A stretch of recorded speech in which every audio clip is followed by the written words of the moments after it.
प्रिय छात्र छात्राओं, मैंने कल आपको छंद की परिभाषा, छंद का परिचय प्रस्तुत किया। आज मैं छंदों के अंतर्गत जो सबसे सरल छंद है लेकिन बहुत इम्पोर्टेंट है, ज़्यादा पूछा जाता है, वो है दोहा।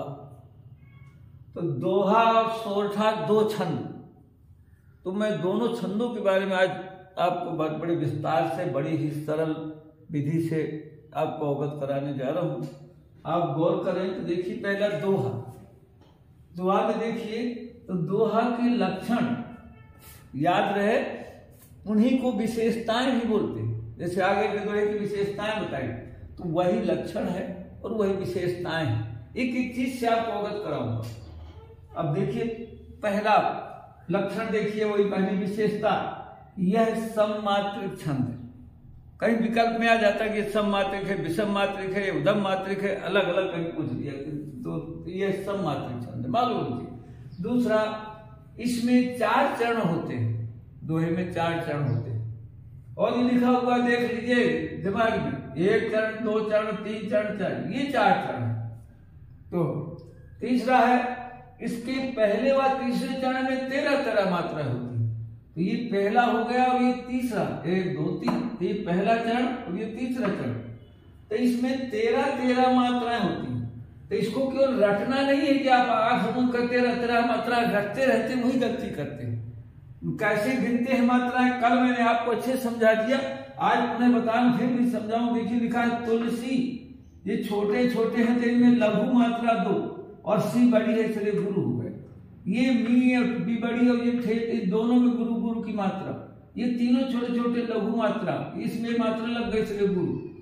अब ये देखिए, गिन लीजिए तो 2 4 6 8 9 10 11 12 13, ये 13 मात्राएं हो गई। यही लिखा हुआ है, गिन करके अपन देख लें, जब भूल जाए कहीं परीक्षा में और आ जाएगी कितने कितनी मात्राएं होती है, 13 13 15 15 20 20, तो तुरंत समझ जाए। हम गिन दोहा एक कोई दिमाग में रखा हो, दोहा जो याद है उसको देख लिए कि मात्रा तुरंत याद आ जाए।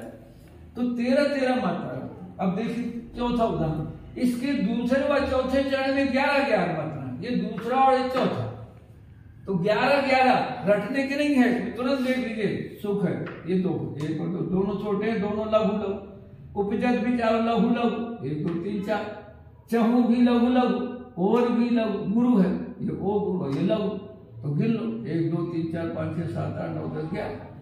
इसी प्रकार इसमें ये, तो ये 11 दूसरे और चौथे में 11 मात्रा। अब पूरे दोहे में जब हम मिलाएंगे तो जब इसमें 24 से 24 48, पूरे दोहे में 48 मात्राएं होती। आपकी 5 लक्षण जो विकल्प में भी काम आएंगे, कहीं भी काम आएंगे, आपको तुरंत क्लियर कर लेना है। ऐसा अपने आप हो जाएगा। ये भी हम करते, आप इतना ही नहीं, ऐसे इतना आपको क्लियर, कितनी सरल विधि। तो हमको जो है पढ़ने के लिए भी देखिए कहीं अलग अलग दोहे, कोई ऐसे 2 3 तरह। तुलसी मीठे बचन ते सुख उपजत चहु ओर, वशीकरण को मंत्र है तज दे बचन कठोर। एक तो ये, दूसरा से तुलसी मीठे बचन ते सुख उपजत चहु ओर, वशीकरण को मंत्र है तज दे बचन कठोर। तीसरा, जब और जल्दी हमें रहता, समय नहीं रहता, तो तुलसी मीठे बचन ते सुख उपजत चहु ओर, वशीकरण एक मंत्र है तज दे बचन कठोर। अलग अलग ढंग है कि हम कैसे कैसे हम पढ़ सकते हैं। इसी प्रकार अगर आपकी पूरा जल्दी समझ में आ गया, इतना सरल है। आपको विकल्प में यही पूछा जाता है, कौन सी मात्रा चल, 4 उत्तर दिए हुए, इसमें कितने चरण होते हैं, 4 8 10 5, तो तुरंत समझ गए। तीसरे, पहले तीसरे में इसमें कितनी होती हैं, दूसरे चौथे में कितनी होती हैं, कुल कितनी होती हैं, ऐसे 5 विकल्प बन जाएंगे, कुछ लक्षण से बन जाते हैं। और उदाहरण देंगे, उदाहरण सामने, तो ये याद रहे आपको। कई विद्यार्थी क्या गलती करते हैं, उदाहरण जो अपने पास ढेर याद रहते, कोई भी दोहा, ये नहीं है कि कोई तुलसीदास जी का हो, सूरदास जी के दोहे, बिहारी के दोहे, रहीम के दोहे यानी दोहा कोई भी याद है, सब में उतनी मात्रा मिलेगी। जो याद है वही लिख दो, नहीं तो कहीं पूरा हमको दोहे याद नहीं, ऐसा होता है। अब इसके बाद देखिए, हमको जब यह आ गया पूरा, तो सोरठा हमको इतना सरल पड़ता है कि देखो, सोरठा के लक्षण आप गौर कर लेंगे। जैसे ये लिखा पहला लक्षण, तो दोहे का जो है वही सोर, यह सममात्रिक छंद वही की वही। दूसरा लक्षण सोरठे का, इसमें 4 चरण होते हैं, क्लियर। तीसरा लक्षण, इसके पहले व तीसरे चरण में यहाँ उल्टा भग कर देना है। पहले तीसरे चरण में यहाँ 13 13 तो यहाँ 11 11 कर दो, और इसके दूसरे और चौथे चरण में 13 13 मात्रा है। इसीलिए चौथा एक और होता है कि दोहे का उल्टा होता है, एक लक्षण इसका एक लक्षण, एक और विशेषता इसमें 6 हो जाती है, यह दोहे का उल्टा होता है। और उल्टा ये कि इसमें 13 13 मात्रा पहले तीसरे चरण में, और सोरठा में होती है 11 11, इसमें 13 13 उल्टा। तो दोहे का बिल्कुल उल्टा होता है। कहीं आगे विकल्प में किए दोहे का उल्टा कौन होता है? चौपाई, दोहा, गीतिका, हर गीतिका तुरंत समझ गए सोरठा। तो ये दोहे का उल्टा होता है, तुरंत समझ गए कि इसमें बदलना बाढ़ पूरे दोहे में 48 मात्रा में, तो इसमें 6 लक्षण बन गए सोरठा। अब इसके बाद देखिए, सुनी केवट के बैन प्रेम लपेटे अटपट। तो देखिए सुनी, दोनों छोटे छोटे लघु, इसमें मात्रा है के में तो थोड़ा लघु, और ये भी मात्रा है तो गुरु, ये भी गुरु और ये लघु। तो गिन लीजिए, 2 2 4 2 6 2 8 2 10 11, ये 11 हो गई पहले और तीसरे में 11, और दूसरे में चौथे में 13 13, बिल्कुल इसका उल्टा, दोहे का उल्टा। पढ़ना भी है अपने को ना। तो सुनी केवट के बैन प्रेम लपेटे अटपटे, बिहसे करुणायन अचित जानकी लखन तन। ऐसा पढ़, दूसरा और पढ़ सकते।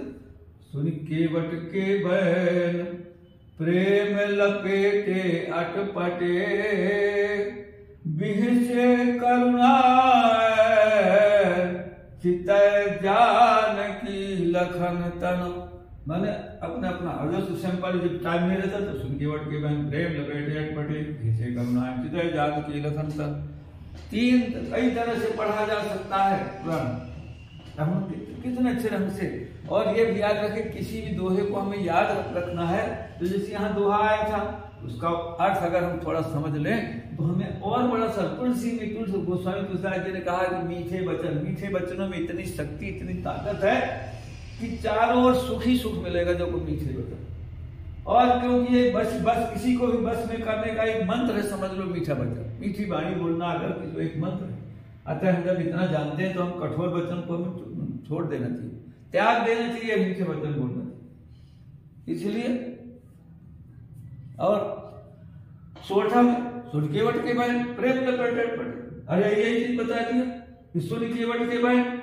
अरे भाई सोरठा में तुरंत केवट के बैन माने जैसे जब भगवान राम वहां पर गंगा के किनारे मांग रहे नाम, तो सुनी केवट, जब केवट कहा मैं न लाऊंगा तो बड़े, तो मैं प्रेम से भरे हुए केवट के वचन सुन करके क्या बिहसे करुणा के सागर श्री राम मुस्कुराए, चित जानकी और लक्ष्मण जी की तरफ देखते हुए मुस्कुराए। तो ये कितना अच्छा उदाहरण है, और कितना दोनों, अगर आप इस प्रकार से बड़ी ढंग से समझ लेंगे तो आपको कभी भी दोहा सोरठा में कभी दिक्कत नहीं जाएगी, कठिनाई नहीं जाएगी। यही मैं आज